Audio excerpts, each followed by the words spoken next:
नमस्कार, मैं जितेंद्र चतुर्वेदी। मतांतर में आप लोगों का स्वागत है। उत्तर प्रदेश के चुनाव में जिस चीज की सबसे ज्यादा चर्चा थी वो समाजवादी पार्टी का गठबंधन रहा। वो उस गठबंधन को लेकर एक नरेटिव खड़ा किया गया और ऐसा कि मानो अब ये गठबंधन की ऐसी आंधी चलेगी कि उसमें योगी आदित्यनाथ की अगुवाई में भाजपा उड़ जाएगी।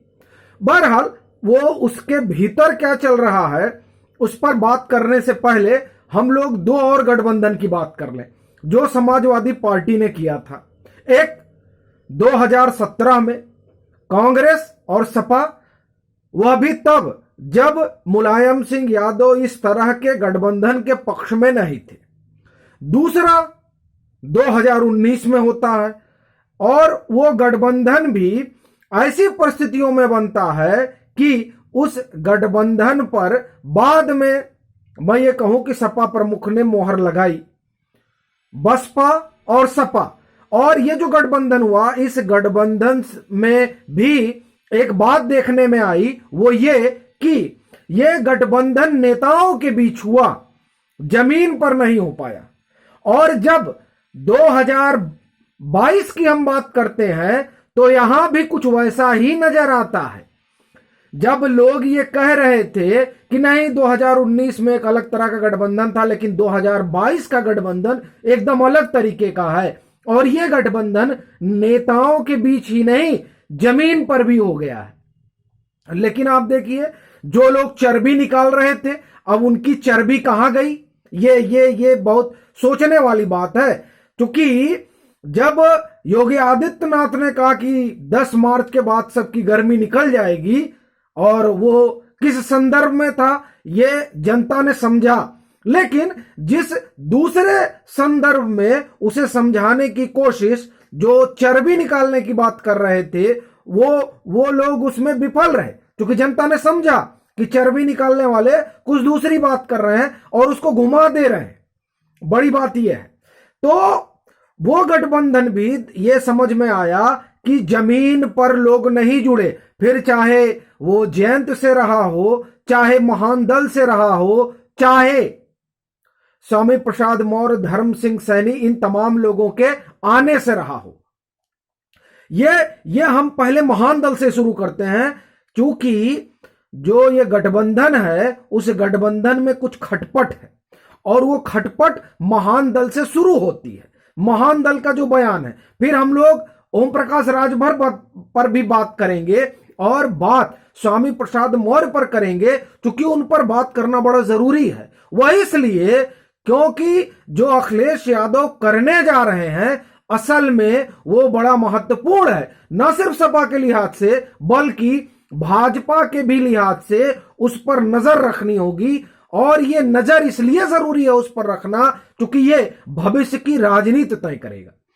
हम लोग महान दल पर बात करते हैं। महान दल से केशवदेव मौर्य और उनका उस इलाके में प्रभाव माना जाता है जहां तीसरे चरण में चुनाव हुआ, जहां चौथे चरण में चुनाव हुआ, लेकिन खास तौर से तीसरे चरण में। तीसरा चरण वो है जिसे गढ़ माना जाता है समाजवादी पार्टी का। और मैं ये कहूं कि दूसरे चरण का भी कुछ इलाका, जिसमें दूसरे चरण की अगर हम बात करें तो ये मुरादाबाद मंडल के साथ ही रोहेलखंड वाला भी इलाका आता है और उसमें वो बदायूं वाला हिस्सा जहां पर केशवदेव मौर्य का प्रभाव माना जाता है, महान दल का प्रभाव माना जाता है। हुआ क्या? गठबंधन तो हो गया, लेकिन ना दूसरे चरण में और ना तीसरे चरण में, क्योंकि दूसरे चरण में भी भाजपा 32 सीटें पा जाती है और तीसरे चरण में तो उसने कमाल ही कर दिया। जो इनका गढ़ है उस गढ़ की जो आप ये कहिए कि किलेबंदी इन लोगों ने की थी, वो किलेबंदी जैसे 2017 में ध्वस्त की थी भाजपा ने, वैसे ही 2022 में भी ध्वस्त कर दी। और महान दल वो कोई चमत्कार नहीं दिखा पाया जिसकी आशा की जा रही थी। और ये हम लोग जब मतांतर में बात कर रहे थे तो इस बात को रेखांकित हमने किया था कि 2012 में जरूर जो है महान दल का वोटिंग परसेंटेज बढ़ा था जब वो अकेले लड़ रहे थे, लेकिन 2017 में वोटिंग परसेंटेज उनका घटा। वो इसलिए क्योंकि तब एक बड़ा गुलदस्ता बना चुकी थी भाजपा और उस गुलदस्ते के साथ तमाम वो बिरादरियां इंटैक्ट हो गई थी जिन बिरादरियों की नुमाइंदगी महान दल करता है। और वही हाल हुआ 2022 में। न शाक्य टूटे, न मौर्य टूटे, न सैनी टूटे, न कुशवाहा टूटे। तो अब वो कह रहे हैं केशव देव मौर्य कि कुछ नेताओं का बड़बोलापन जो है वो घातक हुआ समाजवादी पार्टी के लिए। कुछ नेताओं ने बढ़ा चढ़ाकर ऐसा बता दिया था अखिलेश यादव को कि ऐसा ये हो गया कि हम सब लोग अति आत्मविश्वास में चले गए। ये कौन कह रहा है? केशव देव मौर्य कह रहे हैं। अच्छा, किसका बड़बोलापन? अब आप इसको थोड़ा डिकोड करिए। दो लोगों के बड़बोलेपन ने आप ये समझिए कि भाजपा को बड़ा फायदा पहुंचाया और समाजवादी पार्टी की लुटिया डुबोने में बड़ी मदद की। एक तो ओम प्रकाश राजभर और दूसरा स्वामी प्रसाद मौर्य। स्वामी प्रसाद मौर्य नेवला बन गए थे। अब देखिए जनता ने उन्हें सही में नेवला बना दिया। वो जिस तरीके से हमला कर रहे थे वो लगातार मतांतर रेखांकित कर रहा था कि, और मैं ये कहूं कि निजी बातचीत में कई लोगों से हमने ये कहा भी, मतांतर पर तो बोल ही रहे थे कि ये जो स्वामी प्रसाद मौर्य बोल रहे हैं इसका बड़ा खामियाजा समाजवादी पार्टी को भुगतना पड़ेगा। और वो वोटर जो जिसे सवर्ण वोटर कहिए, जो सवर्ण वोटर वाकई में भाजपा से नाराज था, वो स्वामी प्रसाद मौर्य के हमले की वजह से वो जाकर चिपक गया भाजपा से। यही ओम प्रकाश राजभर ने किया। ओम प्रकाश राजभर के हमले का फायदा उनको मिला, लेकिन उसका नुकसान समाजवादी पार्टी को हुआ। उनको इसलिए मिला क्योंकि वो जब हमला करते रहे तो वो जिस बिरादरी का प्रतिनिधित्व करते हैं उस बिरादरी ने माना कि नहीं, हमारे नेता के साथ अन्याय हुआ है। और अन्याय करने वाले वही लोग हैं जिन्हें भाजपा से जोड़कर देखा जाता है, सवर्ण। तो वो इंटैक्ट हुए ओम प्रकाश राजभर के साथ, लेकिन स्वामी प्रसाद मौर्य ये संदेश नहीं दे पाए, तो उनकी बिरादरी तो इंटैक्ट नहीं हुई। जैसे धर्म सिंह सैनी ये संदेश नहीं दे पाए, उनकी बिरादरी उनके साथ इंटैक्ट नहीं हुई उस तरीके से जिस तरह का माना जा रहा था। और ना ही ये दोनों लोग मिलकर अपनी बिरादरी का वोट समाजवादी पार्टी को उस रूप में दिला पाए जैसा समाजवादी पार्टी ने कल्पना की थी। तो अब जो इन लोगों का बड़बोलापन रहा उस पर अब सवाल उठने लगा है। और मतांतर पर ही हम लोगों ने एक शीर्षक डाला था कि बड़बोलेपन का शिकार ना हो जाए, इनके बड़बोलेपन का शिकार ना हो जाए अखिलेश यादव। और वही हुआ। ये तमाम चीजें हम लोग प्रिडिक्ट कर रहे थे जब विश्लेषण कर रहे थे।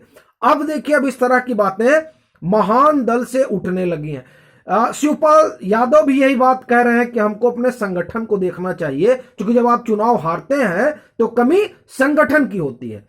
जब ये तमाम लोग भाजपा छोड़कर समाजवादी पार्टी में आ रहे थे तो ये सवाल उठ रहा था कि समाजवादी पार्टी के भीतर जो कार्यकर्ता जमीन पर लगे हुए हैं, जब उनका टिकट कटेगा तो किस तरह की प्रतिक्रिया होगी, और वो प्रतिक्रिया घातक होगी। पूर्वांचल में 34 आप ये कहिए कि सीटों पर बगावत हो चुकी थी, लोग इधर उधर चुनाव लड़ रहे थे। ये सिलसिला सिर्फ पूरब में नहीं था, पश्चिम में आप आइए। पश्चिम में जिस तरीके से मुजफ्फरनगर में, सहारनपुर में तमाम नाराजगी देखने को मिली, जमीन पर यह सब दिख रहा था। जो लोग वहां हैं वो इस बात से परिचित हैं। आप नकुड़ सीट ही ले लीजिए, तो ये तमाम जो नाराजगी हुई, बड़बोलापन हुआ, उसने मामला गड़बड़ कर दिया। अच्छा, ये जो गठबंधन हुआ था, ये गठबंधन सरकार में आने के लिए हुआ था, इसके लिए नहीं हुआ था कि हम चुनाव हार जाएंगे। अब चुनाव हार गए। चुनाव हारने के बाद 2017 में क्या हुआ था? कांग्रेस ने सपा पर, सपा ने कांग्रेस पर ठीकरा फोड़ दिया। 2019 में क्या हुआ था? बसपा ने तुरंत बहन मायावती ने कहा कि नहीं, इनके साथ जाने से कोई फायदा नहीं हुआ, और तमाम चीजें हुई और गठबंधन टूट गया। अब सवाल फिर उठ रहा है कि क्या रालोद के साथ गठबंधन पर पुनर्विचार होगा? क्या महान दल के साथ गठबंधन पर पुनर्विचार होगा?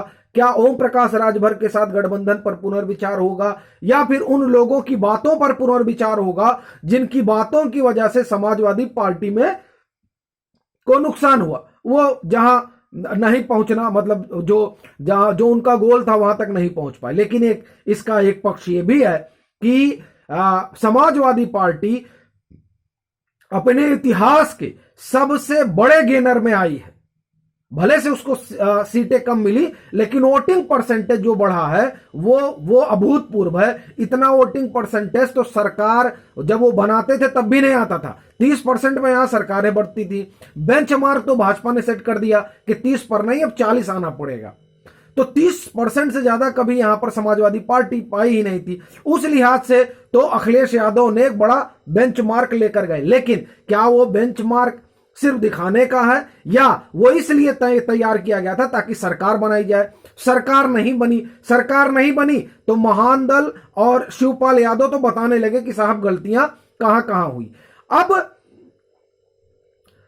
ये आज तक मैं देख रहा था, यूपी तक से जब गए वो लोग सवाल जवाब करने के लिए स्वामी प्रसाद मौर्य से, और ओम प्रकाश राजभर पर बात आई तो वो नाराज हो गए।